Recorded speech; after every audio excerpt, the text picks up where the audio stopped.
జై శ్రీరామ్ అందరికీ నమస్కారం వెల్కమ్ టు న్యూస్ అఖండ నేను మీ కస్తూరి శ్రీధర్ మిత్రులారా పాముకి ఎట్టయితే తలలో విషం ఉంటుందో ఆ విధంగా మత పిచ్చిని నెత్తికెత్తుకున్నటువంటి ఈ మత పిచ్చి కలిగినటువంటి దేశాలన్నీ కూడా అంటే ఈ జిహాదీ దేశాలన్నీ కూడా ఒకటైపోతున్నాయి. చెప్పాలంటే వాటికి నువ్వు పాలు పోయి నువ్వు ఏం చెయ్యి వాటి బుద్ధి మాత్రం మారడంలే. అదే కోవలో ఇప్పుడు విషనాగు లాంటి ఈ టర్కీ దేశం అయితే బుసలు కొడుతుంది. ఎవరి మీద? మన భారతదేశం మీద, మన శత్రు దేశం అటువంటి పాకిస్తాన్తో చేతులు కలిపి. సరే, అసలు ఏమి జరిగింది, ఏం జరుగుతుంది అనేది ఈ న్యూస్ ద్వారా కాస్త వివరించే ప్రయత్నం చేస్తాం మీకు అందరికి కూడా. ఓకేనా? ఆకలితో ఉన్నటువంటి కుక్కకు పట్టెడు అన్నం పెడితే అది జీవితాంతం కూడా విశ్వాసాన్ని చూపిస్తుంది. అవునా కాదా? కానీ ఈ టర్కీ విషనాగు కంటే ప్రమాదకరంగా ప్రవర్తిస్తుంది. సరిగ్గా 2 ఏళ్ల క్రితం 2023లో టర్కీలో ఒక భారీ భూకంపం అయితే సంభవించింది. ఆ భూకంపం సంభవించినప్పుడు ప్రపంచంలో సాయం ప్రకటించిన మొట్టమొదటి దేశం ఏదైనా ఉంది అంటే అది భారతదేశమే. ప్రపంచంలో అప్పటికి ఏ దేశం కూడా స్పందించాల. ముందు స్పందించింది, సహాయాన్ని అందించింది భారతదేశమే. ఆపరేషన్ దోస్త్ పేరిట భారీగా మానవతా సహాయాన్ని అందించింది. ఎవరికి? టర్కీకు. బాధితులకు ఆహారం, మందులు ఇవన్నీ కూడా సరఫరా చేయడానికి ప్రత్యేకంగా కిసాన్ డ్రోన్లను మోడీ ప్రభుత్వం పంపించింది. చూడండి, అప్పుడు మనం మానవత్వాన్ని చూపిస్తే దాన్ని మర్చిపోయి ఇప్పుడు పాకిస్తాన్తో దోస్తీ చేస్తా భారత్ పైన దాడికి తెగబడుతుంది ఈ టర్కీ. అంటే టర్కీకి సంబంధించినటువంటి డ్రోన్లను పాకిస్తాన్కి అందించి పరోక్షంగా మన దేశాన్ని నాశనం చేసే ప్రయత్నం చేస్తుంది ఈ టర్కీ దేశం. ఇప్పుడు చెప్పండి, దీన్ని దేంతో పోల్చాలా? వీళ్ళను దేంతో పోల్చాలా? వీళ్ళను దేంతో కొట్టాలా? ఇక్కడ మనల్ని కూడా మనం ఒకసారి ప్రశ్నించుకోవాల్సిన అవసరం ఎంతైనా కూడా ఉండాలి. ఇప్పుడు ఈ టర్కీ ఇప్పుడు కొత్తగా ఏం కాదు, మొదటి నుంచి కూడా ఇది మతపిచ్చి దేశమే. అది మతపిచ్చి దేశం అని చెప్పి తెలిసి కూడా తగుదనమ్మా అన్నట్టు ముందు కోపన మనం ఎందుకు పోవడం సాయం చేయడానికి? ఏం అన్ని ముస్లిం దేశాలు ఉన్నాయి, ఏం వాళ్ళ దగ్గర కాదు ఇప్పుడు డబ్బు లేని దేశాలు లేవా? ఇప్పుడు అరబిక్ దేశాలు ఎన్ని ఉన్నాయి కాదు, సంపద కలిగినటువంటి దేశాలు, ధనిక దేశాలు. వాళ్ళకి లేని జిలా, వాళ్ళకి లేని తేట, వాళ్ళకి లేని మనకేమంటాలే కాదు, నేను ఉండా కదా ఒకదాన్ని అంట ఎగేసుకొని పోవడం అంత అవసరమా మనక? ఇప్పుడు అదేమన్నా విశ్వాసాన్ని చూపించిందా? దొడ్డిదారిన చాటు మాటిన ఒకవైపున మేము తీవ్రవాదానికి వ్యతిరేకం అంటానే, పైకి కాకమ్మ కబుర్లు చెప్తానే, మరొక వైపు ఏమో పాకిస్తాన్తో దోస్తీ చేస్తా భారతదేశాన్ని దెబ్బకొట్టే ప్రయత్నం చేస్తుంది. కనీసం ఈ టర్కీ ప్రజలు ప్రాణాపాయంలో కొట్టుమిట్టాడుతూ ఉంటే, చాలామందికి దెబ్బలు తగిలి ఆసుపత్రుల పాలైపోయి కొట్టకలాడుతూ ఉంటే మనోళ్ళు పోయి వైద్య సదుపాయాలన్నీ కూడా అందించారు, వాళ్ళకి తిండి పెట్టారు, అన్నీ చేశారు, సపరేలు చేశారు. అన్నీ చేస్తే వాళ్ళు ఈ విధంగా మన రుణం తీర్చుకుంటున్నారు. ఇంకేం చెప్పాలా? ఈ పాకిస్తాన్ కావచ్చు, టర్కీ కావచ్చు, బంగ్లాదేశ్ కావచ్చు, ఏ దేశమైనా ఆ జాతి, ఆ జాంబీ జాతి కలిగినటువంటి ఏ దేశమైనా కూడా ఇదే విధంగా ప్రవర్తిస్తుంది. ముందు బుద్ధి తెచ్చుకోవాల్సింది మనగని. సరే, ఇకపోతే మొన్న గురువారం భారీ స్థాయిలో ఈ పాకిస్తాను భారత్ పైన డ్రోన్ దాడులు చేసింది. ఏంది? డ్రోన్ దాడులు. దాదాపు 400 డ్రోన్లను ప్రయోగించింది మన దేశం మీద. వాటినైతే మన భారతదేశం దిగ్విజయంగా కూల్చేసింది.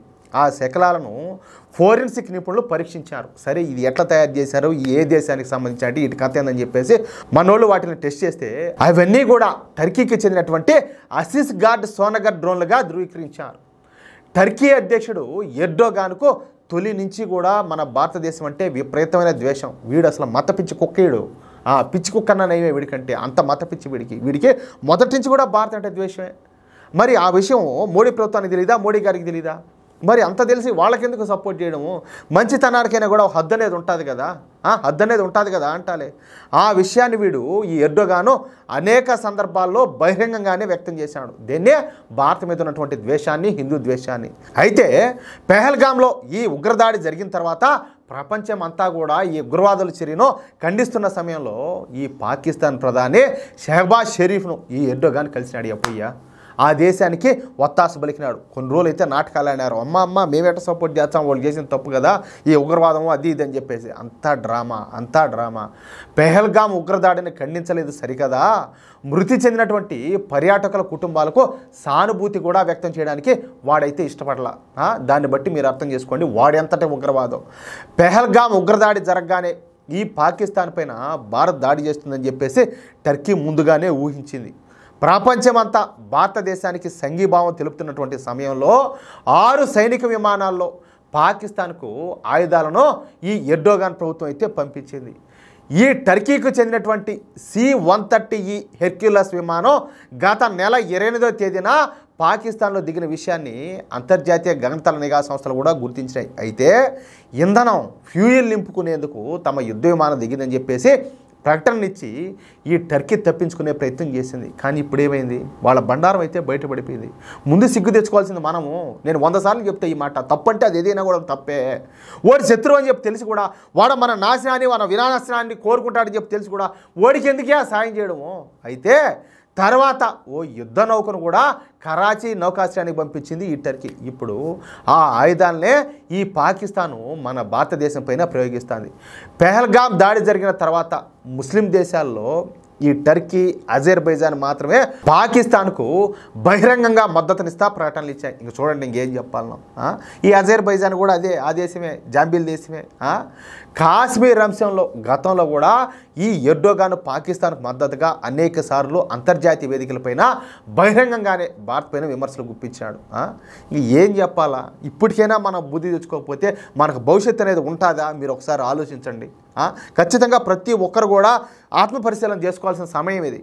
ఎవరు మన మిత్రులు, ఎవరు మన శత్రువులు, ఎవరికి మనం సపోర్ట్ చేయాలా, ఎవరికి దూరంగా ఉండాలని చెప్పేసి ఈ క్షణం మనం నిర్ణయించుకోవాలా.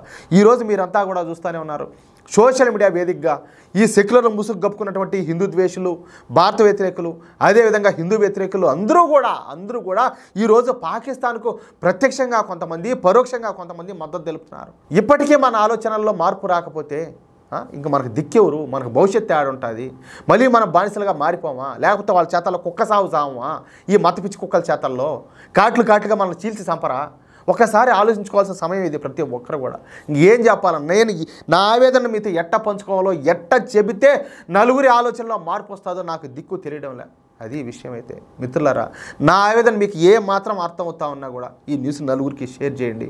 అసలు మన చుట్టూరా ఏం జరుగుతుందో, మన చుట్టూనే అన్న అది ఇదని చెప్పి పిలుస్తా పలుకుతా మన చుట్టూరనే తిరుగుతా మనతో కలిసి వ్యాపారాలు చేసుకుంటా 10 రూపాయలు సంపాదించుకుంటా కూడా మనల్ని నాశనం చేయడానికి ఎన్ని దుష్ట శక్తులు ప్రయత్నం చేస్తున్నాయో ప్రతి ఒక్కరు కూడా అర్థం చేసుకోవాలి. ఏం చెప్పాలో నాకు అర్థం కదా. చెప్తామంటే నాకు రాను నాకు మెదడు పని చేయకుండా పోతుంది. ఇదైతే మాత్రం వాస్తవం. నేను దాపరేఖం లేకుండా చెప్తున్నా. పరిస్థితి అయితే అంత దారుణంగా ఉన్నది. మన చుట్టూరా కూడా అన్ని వ్యతిరేక పరిస్థితులు ఉన్నాయి. అది విషయం. అయితే భారతీయ జనతా పార్టీ ప్రభుత్వం ఉండబట్టి సరిపోయింది. కానీ అదే కనుక మరో సెక్యులర్ ప్రభుత్వమో, మరో హిందూ వ్యతిరేక ప్రభుత్వం అంటే మన బతుకులు ఏమయ్యేటియో కనీసం ఆలోచించుకుంటా ఉంటేనే భయం వేసేది కాదు కదా. ఇంకా అది నెక్స్ట్ లెవెల్ ఇంకా చెప్పాలంటే అది. సరే, మీకు ఎట్ట బుద్ధి పుడితే అటు చేయండి. నేను చెప్పగలిగి చెప్పిన ప్రతి ఒక్కరు కూడా నేను ఏమి చెప్పినానో మీకు ఏమనిపించిందో మీ అభిప్రాయం ఏంటో కామెంట్ చేయండి. అలాగే మన ఛానల్ ఇంతవరకు మీరు సబ్స్క్రైబ్ చేసుకున్నట్లయితే ప్రతి ఒక్కరు కూడా సబ్స్క్రైబ్ చేసుకోండి. ప్లీజ్ సపోర్ట్ చేయండి. జై శ్రీరామ్, జై హింద్.